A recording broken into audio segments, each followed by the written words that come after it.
Have you guys seen the questions which were asked this year in history optional paper 1 section A? These are the questions from ancient India. So have you guys gone through all these questions? Because when I ask you guys to give a vote that which question you find the toughest one, I suppose everybody voted for a different question, and I there are three different groups, and in all the three different groups, if I count the votes, then it seems like all the questions are equally difficult for all of us. So can you tell me which question you find the most difficult out of all these?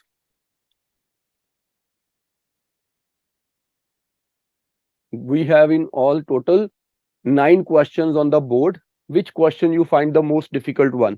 बड़ी simple बात है यार, ये सोच के तो option कभी लेना ही नहीं कि ये जीएस में कितनी हेल्प कर रहा है, ठीक है, ये सोच के तो लेना ही नहीं है। अदरवाइज फिर तो हिस्ट्री बहुत ही हेल्प कर देगी, ज्योग्राफी भी कर देगी, पॉलिटिकल साइंस भी कर देगी, पब्लिक एड भी करेगा, सोशियोलॉजी भी करेगी, साइकोलॉजी भी कर देगी, साइंस वाले सब्जेक्ट्स भी कर देंगे, फिर तो सभी करेंगे ना। ऐसा नहीं है, एक ऑप्शनल है। अब जो जीएस है ना, वो है सामान्य अध्ययन, means basic understanding of the concepts, है ना। वो तो एनसीईआरटीज पढ़ के बेस बनाना शुरू कर देते हैं हम, थोड़ी एडवांस बुक पढ़ते हैं। Now let's take an example of political science. Political science में जो तुमने कंपैरेटिव पॉलिटिक्स पढ़नी होती है, जो तुमने वो पढ़नी है, थ्योरीज ऑफ इंटरनेशनल रिलेशंस पढ़नी है, जिसके लिए तुम्हें बुक्स रिकमेंड की जाती हैं, जैसे कि ग्लोबलाइजेशन ऑफ वर्ल्ड पॉलिटिक्स है, या ग्लोबल पॉलिटिक्स वर्ल्ड पॉलिटिक्स है। ऐसी बहुत सारी बुक्स रिकमेंड होगी, एंड्रू हेवुड की बुक्स हैं, ठीक है। फिर उसमें पॉलिटिकल थ्योरी वाला पार्ट आ जाएगा, जिसमें स्टेट सॉवरेनिटी, राइट्स, जस्टिस, इन सब की थ्योरीज आएंगी। फिर western political thinkers, Indian political thinkers, वो सारा कुछ जीएस में कहीं काम आता है यार? नहीं आता। इतना सिलेबस तो एक्स्ट्रा उसमें भी पढ़ना पड़ रहा है। ऐसी ज्योग्राफी में जो हम जीएस में पढ़ रहे हैं बहुत बेसिक पढ़ रहे हैं, जब हम ऑप्शनल पढ़ेंगे बहुत एडवांस लेवल पे पढ़ेंगे। अब हिस्ट्री की बात समझते हैं। हिस्ट्री में जब हम सिलेबस पढ़ेंगे, तो मैं ना कल एक क्वेश्चन क्लास में समझा रहा था कि हमने ना इंडस वैली के बारे में पढ़ लिया, या हमने अशोक के धमा के बारे में पढ़ लिया। अब एक क्वेश्चन यहाँ पे आया हुआ है, इसको ना पहले जीएस के पर्सपेक्टिव समझते हैं। मान लिया ये क्वेश्चन हमें जीएस में आया, अशोका's धमा was propagated not just for moral upliftment and social harmony, but also for the extension of the state's authority. Analyze the statement.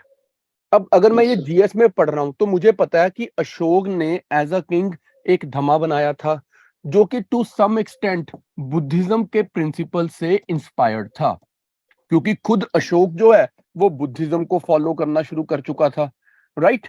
अब जब अशोक ने ये बनाया, तो हमें जीएस में ये तो पता ना कि जब अशोक रूल कर रहा है, तो जो सोसाइटी थी इंडिया की, वो बहुत डिवर्स सोसाइटी थी।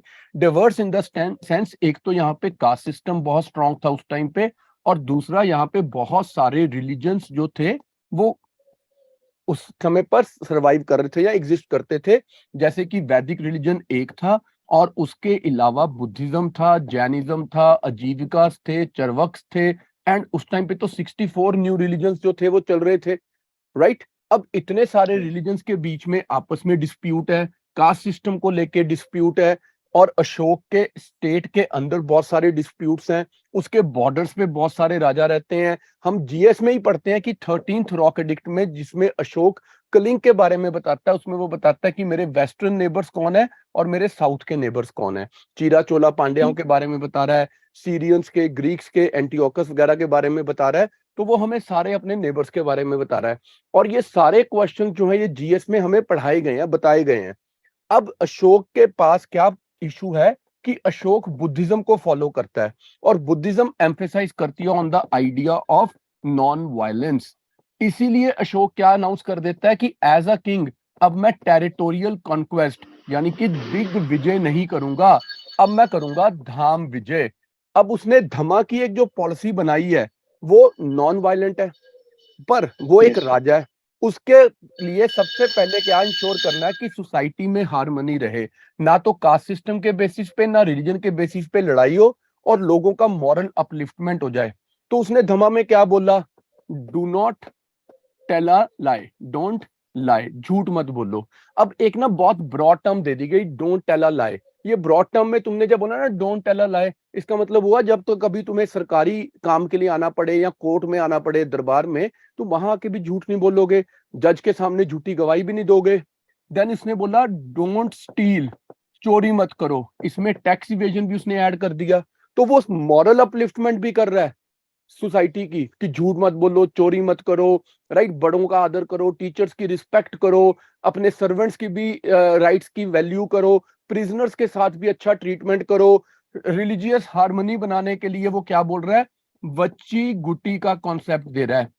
मीन्स कि before you speak anything, think twice lest you hurt somebody's feeling. तो उसने मॉरल एंड सोशल हार्मनी बनाने के लिए, मॉरल अपलिफ्टमेंट करने के लिए धमा तो बना दिया, बट इसका एक्सटेंशन उसने स्टेट अथॉरिटी में भी किया। वो एक्सटेंशन उसने कैसे किया अशोक ने, उसने बोला कि देखो यार, मैं अशोक जो कि देवम प्रिय, देवताओं का प्रिय हूं, बिलव्ड ऑफ गॉड्स हूं, यानी कि भगवान मेरे से बड़े खुश हैं। अपनी जनता को ये बता रहा ना थ्रू हिज इंस्क्रिप्शंस, मैं अशोक देवम पिए पिए दसी, मींस बड़ी प्लीजिंग पर्सनैलिटी वाला इंसान हूं, अच्छा इंसान हूं, तुम्हारा भी अच्छा करना चाहता हूं, मैं एक वेलफेयर स्टेट इस्टेब्लिश करना चाहता हूं, राइट। अब इस वेलफेयर स्टेट में मैं प्रॉमिस करता हूं कि मैं तुम्हारे मॉरल अपलिफ्टमेंट और सोशल हार्मनी के लिए क्या करूंगा, मैं यहाँ पर बहुत सारे इन सराय बना दूंगा, बहुत सारे मेडिसिनल प्लांट्स लगवा दूंगा, बहुत सारे वेल्स बनवा दूंगा, और एनिमल्स की और बर्ड्स की भी केयर करूंगा, सब कुछ करूंगा।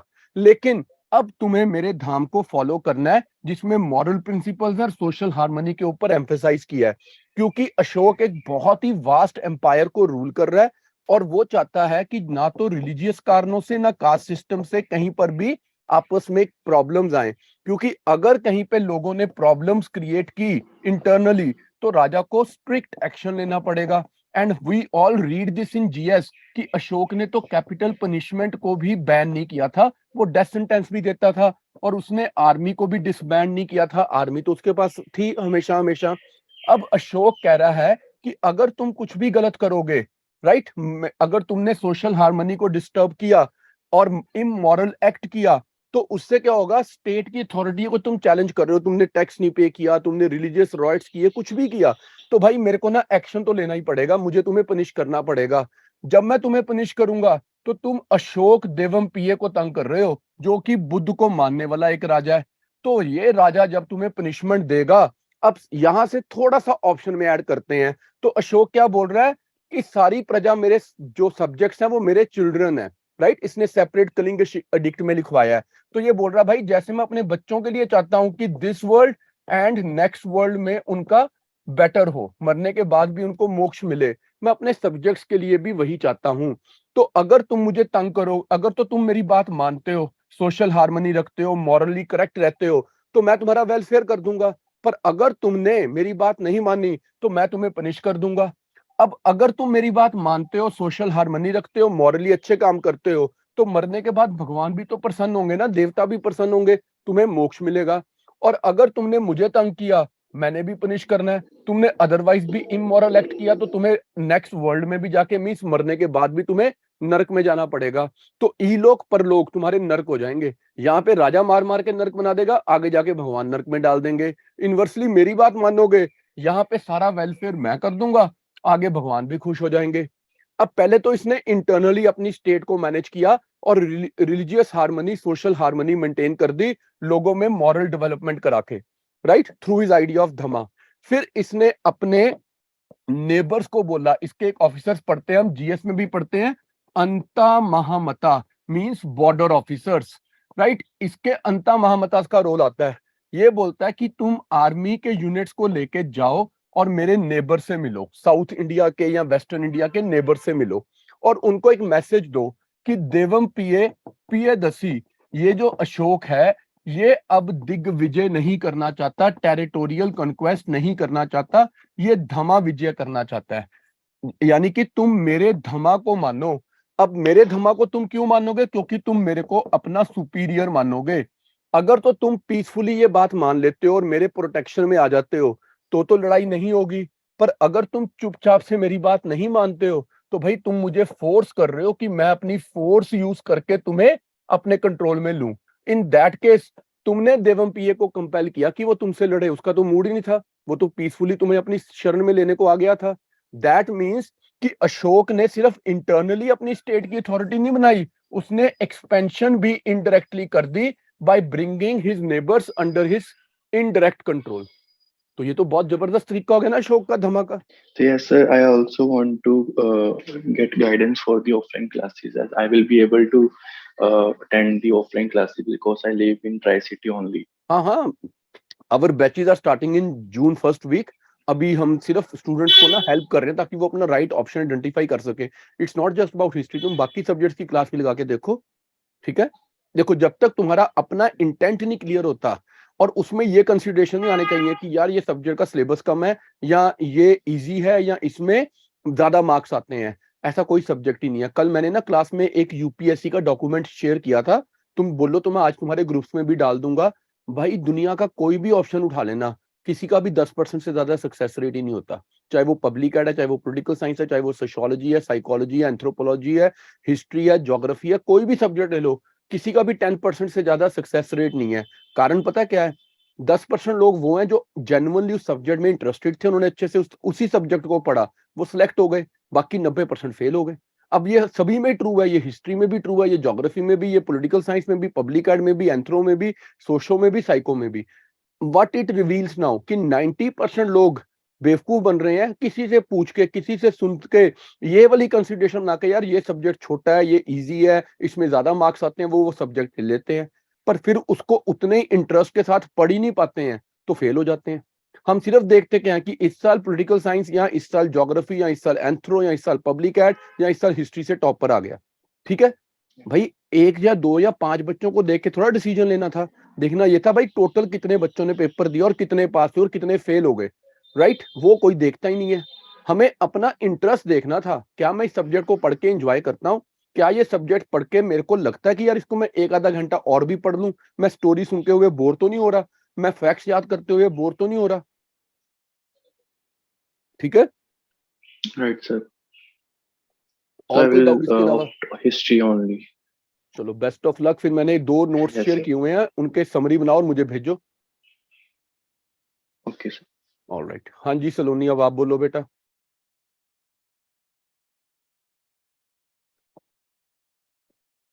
सलोनी, can you please unmute yourself now quickly. Yes sir. बताओ कौन सा क्वेश्चन तुम्हें टफ लगा इसमें से, सॉरी इजी कौन सा लगा? इजी सर, इजी वही लगा जो अभी आप एक्सप्लेन कर रहे थे, क्योंकि आपने एक्सप्लेन किया और जब क्वेश्चंस को पढ़ती हूँ तो मतलब समझने में थोड़ा टाइम लगता है और जल्दी समझ में भी नहीं आता। ओके, तो फिर आप एक काम करो, जो मैंने नोट शेयर किया हुआ है ना यस सर। ग्रुप में, उसको पढ़ो, उसकी समरी बनाओ और मुझे भेजो, then I will guide you, ठीक है। Okay sir. ऑलराइट, अब इन दोनों के अलावा किसी और ने कुछ पूछना है? यार हम लोग ना वाइल वी वर स्टूडेंट्स, हम ना सोचते होते थे यार कोई आके हमें पहले गाइड कर दे, कोई ऐसे समझा दे, और हमें ना ऐसे टीचर्स ही नहीं मिलते होते थे जो हमें इतने प्यार से आके बिना कुछ मांगे सारी नॉलेज दे दें कि भाई कैसे करना है, क्या करना है, जो डाउट्स हैं वो क्लियर कर दें। और तुम लोगों को ये सारी फैसिलिटीज प्रोवाइड हुई हुई है और तुम लोग इसका कोई बेनिफिट नहीं लेते हो, है ना, और फिर बाद में सर्कमस्टांसिस को ब्लेम करते रहते हो। तो जिन्होंने कुछ पूछना है वो पूछो, और जिनको कुछ नहीं पूछना वो जाओ। Yes sir, we are providing are you providing online class for guidance of history? Tamanna हाथ उठाओ और बात करो बेटा, ऐसे टाइप मत करो, अदरवाइज ना सब लोग एकदम से टाइप कर देंगे और मैं पढ़ ही नहीं पाऊंगा। Raise your hand. गुड। हाँ जी तमन्ना बोलो, कहाँ से हो बेटा आप? Sir I am from Gurdaspur Punjab. बेटा मैं बटाले दा, चक्री बाजार दा। Sorry sir. मैं क्या, मैं गुरदासपुर दा हां, बटाले दा। Okay okay sir. ठीक है, या हाँ हुण दसो की पूछना पुत्र जी। sir, I wanted to ask that are you providing online class for guidance of history is optional? Yes, एक कोर्स है मेरा पूरा, ऑनलाइन चलता है और ऑल ओवर इंडिया से I teach more than 300 students every year. Okay sir, currently आपका चल रहा है? बेटा अब शुरू करूंगा ना जून में, मैं जून में। आपने इस बार प्री देना है क्या? नो सर, आई हाँ तो एम फिर currently in first year giving exams of second semester. ठीक है, बस ठीक है, फिर आप आराम से करो एंड Yes. जून में स्टार्ट करेंगे। आपने ग्रुप ज्वाइन किया हुआ ना? Yes sir. बस उस ग्रुप में आपको मैसेज आते रहेंगे, और अभी आपने जो मैंने नोट प्रोवाइड किया ना उसको पढ़ो, उसकी समरी बनाओ और मुझे भेजो, ठीक है। Sir, where we have to send the summary on your WhatsApp number? Yes. Okay. All right जी, best of luck. Thank you, sir. Thank you, और sir. कोई बच्चों, anyone else now? Mirza, Uddin and Akanksha. Okay, yes, Mirza, tell me what you want to ask. Amina Mirza, tell me beta. Hello sir. Hi, how are you? Sir मुझे पूछना था, आपने जो भी notes भेजे हैं तो उसकी समरी कैसे बनाना है, जैसे थोड़ा मुझे आइडिया नहीं है क्योंकि आप अभी मैं कहाँ मेरी से हो एनसीईआरटी बेटा? के स्टार्ट है। आप मैं कहाँ से हो? मुंबई से बात कर रही हूँ। मुंबई से हो, और कौन सी क्लास में हो? मेरा पोस्ट ग्रेजुएशन हिस्ट्री से हो चुका है। अच्छा, अभी हिस्ट्री से यूपीएससी हो चुका है। की स्टडी कर रही हूँ। तो यार, अगर आपने ऑलरेडी पोस्ट ग्रेजुएशन ही हिस्ट्री से किया हुआ है तो फिर तो आपको हाँ। ये नोट बनाना आना चाहिए था, नहीं है तो ना? मुझे थोड़ा, हाँ इसीलिए मैं पूछ रही हूँ कैसा, मतलब मुझे समझ समरी में नहीं आ बनानी है रहा ना ना। आपने, इसका फ्लो चार्ट बना लो, जैसे कि causes of rise of nationalism के नीचे कॉजेज लिख दो, ब्रीफ ब्रीफ लिख दो, है ना? And role of Mahatma Gandhi, वहां पे चंपारण बताया हुआ है, खेड़ा बताया हुआ है, अहमदाबाद बताया हुआ है, नॉन कॉपरेशन बताया, उनकी ब्रीफ ब्रीफ समरी बनाओ जो मैंने नोट दिया है। I just want to see that how do you express yourself. देखो, एक ना बात समझो, वो कोई भी दुनिया का ऑप्शन होगा, हर ऑप्शन में एक चीज तो कॉमन रहेगी, आप अपने ही ऑप्शन के स्टूडेंट के खिलाफ पेपर दोगे ना, उसी के साथ आप लड़ते हुए आगे निकलोगे, राइट? अब सबके हाँ पास फैक्ट्स तो सेम ही होंगे। अब लेट्स टेक एन एग्जांपल, हम सबने हिस्ट्री ले लिया, अगर हमारा हिस्ट्री ऑप्शन है, सबके फैक्ट तो सेम है ना, वही महात्मा गांधी है, वही नॉन कॉपरेशन है, उसी नॉन कॉपरेशन से पहले जलियांवाला बाग भी होगा, उसी से पहले खिलाफत मूवमेंट भी आएगी, उसी से पहले रॉलेट एक्ट भी आएगा। अब जब सबके फैक्ट सेम है तो मार्क्स ज्यादा कैसे आएंगे? आप कैसे अपने आप को एक्सप्रेस करते हो, आप कैसे लिखते हो, मैं वो देखना चाहता हूं तुम लोगों का, सो दैट मैं तुम लोगों की सिर्फ और सिर्फ पढ़ाने में नहीं, आंसर राइटिंग में भी प्रॉपर हेल्प करूं, ताकि जब तुम लोग एग्जाम दो तो तुम्हारे आंसर्स भी अच्छे हों। अच्छा ठीक है, तो आप कुछ थैंक जैसे भी आप नोट बनाते हो मुझे बना के भेजो, फिर मैं देखता हूँ उसमें क्या क्या चेंजेस करने हैं, कैसे चेंजेस करने हैं, वो मैं करवा दूंगा। ठीक है, थैंक यू सर। ओके, और बताओ जी, अभी कोई और है जिसके माइंड में कोई डाउट है? उद्यान भाई, बड़ा सिंपल है यार, सिलेबस उठाओ और टॉपिक पे टॉपिक पढ़ते जाओ, उसके लिए सोर्सेज अगर पता है तो सेल्फ स्टडी से कर लो, नहीं पता तो कहीं से भी कोचिंग ले लो, जरूरी नहीं है मेरे से ही लेनी है। अगर मेरे से पढ़ोगे तो 4 महीने में सारा सिलेबस कंप्लीट करवा दूंगा, और सोर्सेज के नाम पे नोट सारे मैं प्रोवाइड करूंगा, प्रॉपर अंडरस्टैंडिंग करवा दूंगा, आंसर राइटिंग करवा दूंगा, और 4 महीने बाद एक टेस्ट सीरीज ले लूंगा जिसकी इवैल्यूएशन करके बता दूंगा कहाँ पे क्या कमी है, उसको कवर करने के लिए एक्स्ट्रा कुछ चाहिए होगा वो भी मैं प्रोवाइड कर दूंगा, और प्री के बाद एक बार फिर से रिवीजन करवा दूंगा। ठीक है, बोलो सलोनी, तुम बोलो। सर मैं पूछना चाहती हूँ कि ये ऑप्शनल सब्जेक्ट से हट के हैं, एज ए कॉलेज स्टूडेंट हम लोग को ज़्यादा अभी सेमेस्टर से एग्जाम्स और कॉलेज पे फोकस करना चाहिए या फिर एज ए पास? आज मुझे एक बात बताओ, जब हमारी ड्रीम्स हैं, हमारा एम है, तो हमारे अंदर वो मोटिवेशन क्यों नहीं है कि हम अपना सिलेबस जल्दी से जल्दी खत्म करें? आपको एक बात पता है, जो सिलेबस है ना, उसको खत्म करना ये तैयारी थोड़ा है, सिलेबस को खत्म करना तो तैयारी करने की तैयारी है। जब आपने सिलेबस कंप्लीट कर लिया, उसके बाद जब आपने रिवीजन स्टार्ट की, उसको बोला जाता है तैयारी करना। क्योंकि बहुत सारे लोग हैं जिन्होंने पिछले साल में सिलेबस खत्म कर दिया, अब वो लोग तो रिवीजन करेंगे और पेपर तुम्हारे साथ देंगे, और तुम अगर सिर्फ और सिर्फ वेट ही करती रहोगी तो फिर तो तुम्हारी वो टाइम कभी भी नहीं आएगा। अब जो बच्चा इस टाइम पे फर्स्ट ईयर में है, अगर वो आज से पढ़ना शुरू करे, वो 3 साल उसके पास हैं, वो पहले एक साल में सिर्फ और सिर्फ जीएस का सिलेबस खत्म कर ले या ऑप्शन का सिलेबस खत्म कर ले, दूसरे साल में फिर वो जो बचा जीएस या ऑप्शन उसका सिलेबस खत्म करे, थर्ड ईयर में वो अच्छे से रिविजन्स करे, टेस्ट दे, इमीडिएटली आफ्टर ग्रेजुएशन पेपर दे और क्लियर कर ले। अब सोचना शुरू किया कि आईएएस की तैयारी करते हैं, फिर 1 साल पढ़े। अब तुम सिर्फ 1 साल पढ़े, लोग तो वो भी होंगे जो 3-3 4-4 साल की तैयारी करके आएंगे, लोग तो वो भी होंगे जिन्होंने पिछले साल पेपर दिया था, प्री और मेंस निकाल गए थे, इंटरव्यू में रह गए थे, या इंटरव्यू भी निकाल गए थे और रैंक पीछे आया था, उन्होंने दोबारा पेपर देना है, तो तुम उनके बराबर की तैयारी कैसे करोगे एक ही साल में फिर? Am I right Saloni? Yes sir, you are right. Thank you sir for guiding. बेटा यही तो काम है, और काम ही क्या है फिर, है ना? एंड सबा, आपने क्या पूछना, बताओ सबा। Hello, sir. सबा, कहाँ से हो आप? Yes, sir. I'm from Maharashtra. Okay Saba, बताओ क्या पूछना बेटा। सर हमने अभी रिसेंटली ग्रुप ज्वाइन किया है, तो इस पे मतलब सिर्फ हिस्ट्री का ऑप्शनल कवर होगा? बेटा देखो, मेरे पास ना दोनों ऑप्शंस हैं, बैचेस, आई मीन ऑप्शनल का भी है, जीएस का भी है, आपको क्या करना है मुझे वो बताओ। अभी दोनों भी बस अभी मतलब ये अभी हमने एक सोचा काम है अभी करते हैं, चल। आप लोग हाँ। जितने लोग यहाँ बैठे हो ना अभी, एक काम करो, मेरा ना नंबर लिखो 98147। My great number is sir. 9814711661। ठीक है, 9814711661। अभी ना 5 बजे मेरी एक क्लास है जीएस की, जिसमें मेरा आज लास्ट लेक्चर है। डन। आप लोग एक काम करो, जिसने वो डेमो लेक्चर लगाना ना, आज कोई फीस नहीं है उसकी लेक्चर की। आप मुझे व्हाट्सएप पे एक मैसेज कर दो कि सर हमें आज 5 बजे क्लास का 5 to 6:37 तक की क्लास है, 1.5 से 2 घंटे की।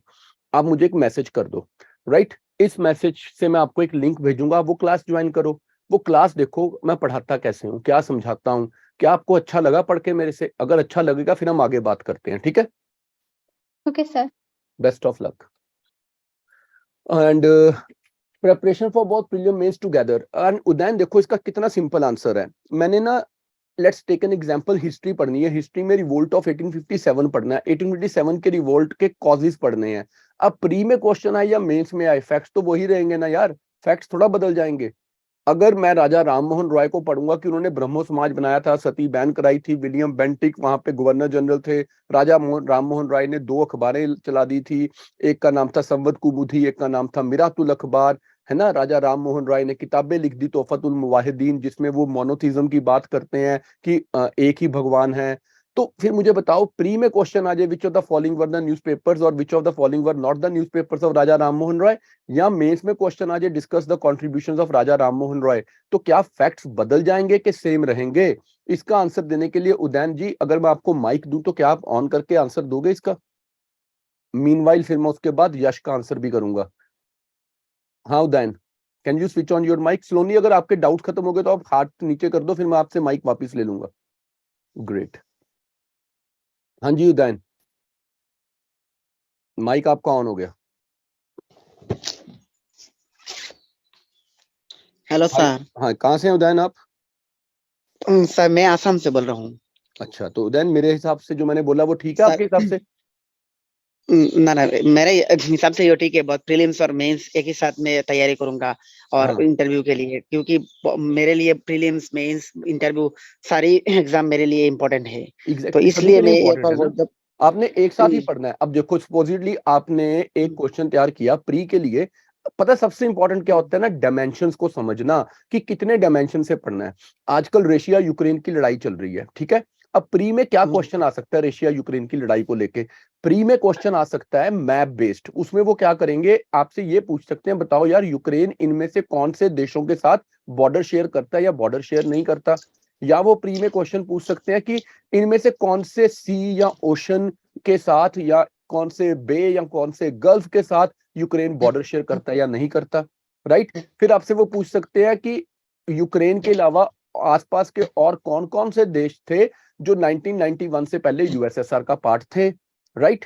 या वो आपसे ये क्वेश्चन पूछ सकते हैं कि यूक्रेन जब इंडिपेंडेंट या डिसइंटीग्रेशन ऑफ यूएसएसआर के बाद जब यूक्रेन पहली बार एक इंडिपेंडेंट सॉवरन कंट्री बना, तो वहां पे कौन सी पार्टी थी जो पावर में आई थी, कौन सा रेवोल्यूशन हुआ था जिससे वो यूएसएसआर से अलग हुआ था, जैसे चेकोस्लोवाकिया में वेलवेट रेवोल्यूशन हुआ।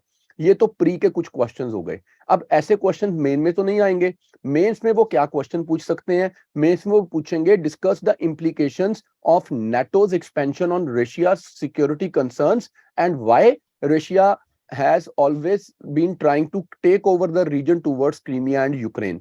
ठीक है, तो अब इसमें अलग से क्वेश्चन आ गया, पर जब मैं नोट बना रहा हूं उसमें सारे फैक्ट्स कवर होने चाहिए ना। फिर मैं इंटरव्यू में जाऊं, वो मुझसे ये पूछे यार यूक्रेन वॉर का इंडिया के ऊपर क्या इंपैक्ट पड़ गया, तो मुझे सारे डायमेंशंस को एक ही बार में कवर कर लेना, चाहे वो प्री हो, चाहे वो मेंस हो, चाहे वो इंटरव्यू हो। अगर मैंने 360 डिग्री पे ये तैयार कर लिया और प्री में क्वेश्चन आ गया कि यूक्रेन की लड़ाई का इनमें से कौन सा इंपैक्ट इंडिया पे पड़ रहा है, मैंने तो इंटरव्यू के लिए तैयार किया था पर प्री में भी क्लियर कर गया।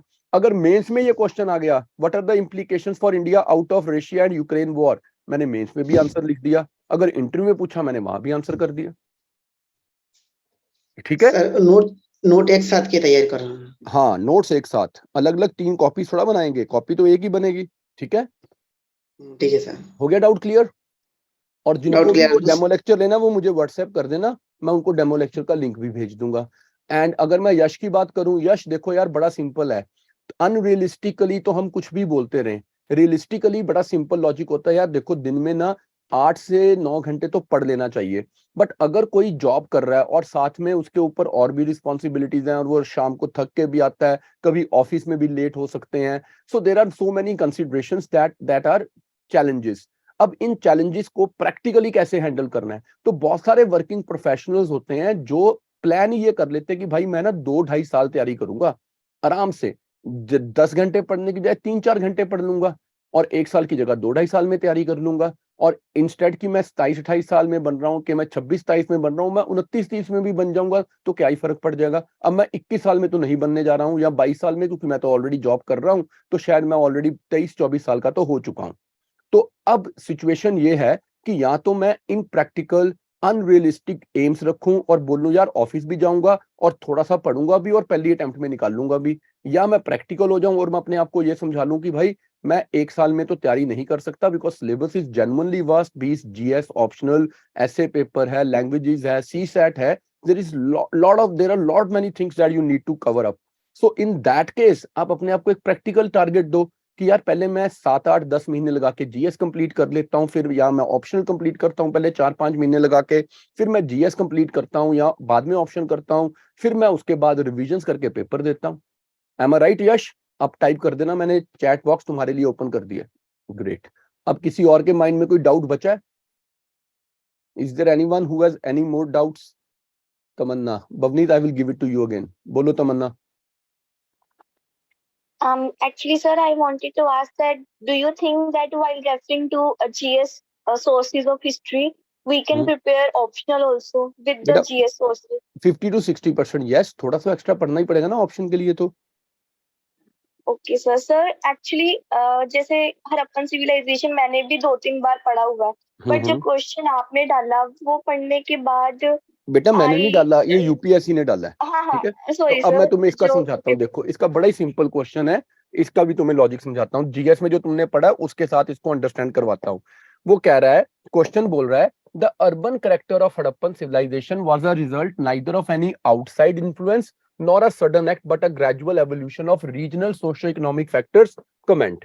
वो पता, देखो पहले क्या था, जब हम हिस्ट्री पढ़ते थे हमें बताया गया कि इंडस वैली सिविलाइजेशन का जो टाइम है उसमें क्या हुआ, एक हड़प्पन सिविलाइजेशन का जो टाइम है, इससे पहले प्री हड़प्पन सिविलाइजेशन थी या कल्चर थे, फिर पोस्ट हड़प्पन टाइम आ गया, राइट। यानी कि पहले कुछ भी नहीं था, अचानक एक बहुत ही जबरदस्त मेच्योर अर्बन सिविलाइजेशन आ गई और फिर एकदम से वो डिक्लाइन कर गई। लेकिन रिसेंट जो इन्वेस्टिगेशंस की गई उसके बेसिस पे अब ये बोला गया कि भाई ऐसा नहीं हुआ। हुआ पता है कि आप पहले प्री हड़प्पन से पहले जो प्री हड़प्पन टाइम था उसके बाद एक अर्ली हड़प्पन टाइम आ गया, फिर एक मेच्योर हड़प्पन टाइम आ गया, उसके बाद एक लेट हड़प्पन टाइम आया और लास्ट में पोस्ट हड़प्पन टाइम आया। जो प्री हड़प्पन टाइम था ये वो टाइम है जब अभी हम नियोलिथिक एज तक पहुंचे थे। इस एज में लोगों ने छोटे छोटे घर बनाने तो शुरू कर दिए थे, एग्रीकल्चर स्टार्ट कर दिया। फिर जो लोग मेहरगढ़ नाम की एक साइट है अफगानिस्तान बॉर्डर पे, यहाँ पे जो लोग रहते थे उन्होंने 7000 BCE में वीट कल्टीवेशन स्टार्ट कर दी, घर बनाए, एग्रीकल्चर कर रहे हैं। अब ये लोग जहां बैठे हैं पाकिस्तान और अफगानिस्तान के बॉर्डर्स पे, इन लोगों ने फिर धीरे धीरे रियलाइज किया कि हमें और अच्छे एरिया में जाके खेती करनी है जहां पे ज्यादा बेटर हमें क्रॉप ग्रो करने का स्कोप मिले, जहां पे फ्रेश अलूवियल सॉइल हो। तो ये इंडस वैली वाले एरिया में आ गए। देखो अफगानिस्तान और पाकिस्तान के बॉर्डर वाला एरिया मेहरगढ़ ये है बलूचिस्तान, बलूचिस्तान से आगे आओगे तो पंजाब में आ जाओगे, पाकिस्तान वाले या सिंध में आ जाओगे। यहाँ पर रावी नदी है, इंडस रिवर है, फर्टाइल एरिया है, तो ये लोग यहाँ पे उतर के आ गए। अब ये आई अर्ली हड़प्पन स्टेज। इस अर्ली हड़प्पन स्टेज में यहाँ पे जब लोगों ने एग्रीकल्चर किया यहाँ पर आकर, तो छोटे छोटे कल्चर बने, जैसे कि कोट डिजी कल्चर बना, अमरी कल्चर बना, कुल्ली कल्चर बना, ऐसी एक हड़प्पन कल्चर भी बना, पर वो अभी प्री हड़प्पन नहीं, मेच्योर हड़प्पन स्टेज में कल्चर बना। सब लोग यहाँ पे खेती कर रहे हैं। फिर इन लोगों ने जब एग्रीकल्चर यहाँ पे आके किया, क्योंकि ये सरप्लस प्रोड्यूस कर पाए, बिकॉज लैंड अच्छा था, बहुत ज्यादा प्रोड्यूस कर दिया। पहले क्या था, सबसिस्टेंस एग्रीकल्चर था। सबसिस्टेंस एग्रीकल्चर क्या होता है? सब लोग अपने लिए अनाज पैदा कर रहे हैं, सरप्लस कुछ लोगों ने बाकी सबके लिए अनाज पैदा कर दिया। अब जब सरप्लस प्रोड्यूस हो गया तो अब यहाँ पर क्राफ्ट स्पेशलाइजेशन का टाइम आ गया। क्राफ्ट स्पेशलाइजेशन का मतलब क्या हुआ? जो लोग अब एग्रीकल्चर नहीं कर रहे वो कोई और ऑक्यूपेशन या कोई और क्राफ्ट करेंगे, राइट? कोई बीड्स बना देगा, कोई बोट्स बनानी शुरू कर देगा, कोई चैरियट्स बनाने शुरू कर देगा। सब लोगों ने अलग अलग काम किए। इस स्पेशलाइजेशन से अर्बनाइजेशन की स्टार्ट हो गई। अब जब ये अर्बनाइजेशन पीक करेगी, मींस प्रॉपर रोड्स बन रही हैं, प्रॉपर ड्रेन्स बन रही हैं, ड्रेन्स को कवर किया जा रहा है, प्रॉपर अच्छे घर बन रहे हैं, मैसनरी की जा रही है, सारे आर्ट्स बहुत मेच्योर हो गए, तो वो बन गई मेच्योर हड़प्पन फेज, राइट? फिर मेच्योर हड़प्पन फेज के कुछ 700 750 साल का टाइम है। इस टाइम पे लोगों ने अच्छे से वाटर हार्वेस्टिंग भी कर दी और टाउन प्लानिंग भी कर दी और ट्रेड भी अच्छे से किया और अपनी स्क्रिप्ट भी बनाई, सब कुछ किया। फिर धीरे धीरे यहाँ पर पतन होना शुरू हुआ, ग्रेजुअल डिक्लाइन आया, एकदम से सब लुप्त नहीं हो जाएगा। लेट हड़प्पन स्टेज आई, जब ये शहर ओवर क्राउडेड हो गए, यहाँ की मेंटेनेंस प्रॉपर नहीं की गई, यहाँ की ड्रेन्स ब्लॉक होनी शुरू हो गई, सड़कें खराब होनी शुरू हो गई। फिर धीरे धीरे यहाँ पे लोग जो थे वो छोड़ के आसपास के एरिया में शिफ्ट होना शुरू हो गए, तो पोस्ट हड़प्पन स्टेज आई। अब क्वेश्चन क्या बोल रहा था कि अर्बन करेक्टर जो हड़प्पन सिविलाइजेशन का था, ना तो वो आउटसाइड का इन्फ्लुएंस था, कोई बाहर से आके बना रहा था शहर, ना ही कोई अचानक बन गए थे, ये तो धीरे धीरे रीजनल सोशो इकोनॉमिक फैक्टर के कारण बना था। अब बताओ तमन्ना, कैसा लगा आंसर? Sir I understood. कितना सिंपल था ना, जीएस में पढ़ा ही हुआ था ये तो हमने, सर यस। है ना? पता होता क्या बेटा, इसीलिए बोलते हैं कोचिंग हमारे को कैसे हेल्प करती है कि एक टीचर आता है जो हमें ये चीजें समझा जाता है, यस सर। ठीक है? और जब हम वो चीजें समझ जाते हैं, हमें रेडीमेड नोट्स मिल जाते हैं, तो फिर everything become super easy. Yes sir, thank you sir. Alright जी, और कोई आपके अलावा? Is there anyone else? Bhavneet, हाँ जी भवनीत बताओ। Sir, I want to ask that on what number we have to send the summary. वही जिससे मैंने Can व्हाट्सएप this- किया हुआ है। Is it ends with 445? No no 002 Oh, let me check, sir. 0002 number से की हुई है मैंने, एडमिन में भी वो नंबर है, Yes, sir, I get it. ठीक है? उस पे समरी भेज Okay, sir. Alright Thank you, sir. Bhavneet, best of luck. Now is there anyone else who is having any other doubt guys? बट याद रखना, ऑप्शनल इंटरेस्ट से लेना, किसी और कंसीडरेशन से नहीं। And one thing I can promise you, अगर मुझे मौका मिला तुम्हें पढ़ाने का, तो हिस्ट्री तो तुम्हारे खून में डाल जाऊंगा, ऐसे पढ़ा के जाऊंगा कि हिस्ट्री का कोई भी क्वेश्चन तुम्हें पेपर में ऐसा लगेगा ही नहीं कि क्लास में कवर नहीं हुआ, और तुम्हें 100% यकीन होगा कि तुमने जिस कोई भी क्वेश्चन को हाथ डाला है तुम्हें वो बहुत अच्छे से आता था और तुम उसका बढ़िया आंसर लिख के आओगे। डन? भवनीत, आपने कुछ और पूछना है या पहले से ही हाथ रेज्ड है? If you have to ask something, okay great. अब इसके बाद कोई और बचा तो बताओ यार, जिससे बात नहीं हो पाई। चंद्रशेखर, दर्शी, दिव्या, गुरलीन, नफीला, सभा से तो होगी, सलोनी से होगी, संदीप तुम बताओ, श्रेष्ठा, तमन्ना से बात होगी, तेजबीर तुम बताओ, उमार कैफ तुम बताओ, यश से भी होगी और यास्मीन से भी हो गई। 9814711661। ऑल राइट, चलो गाइस, फिर बाय बाय।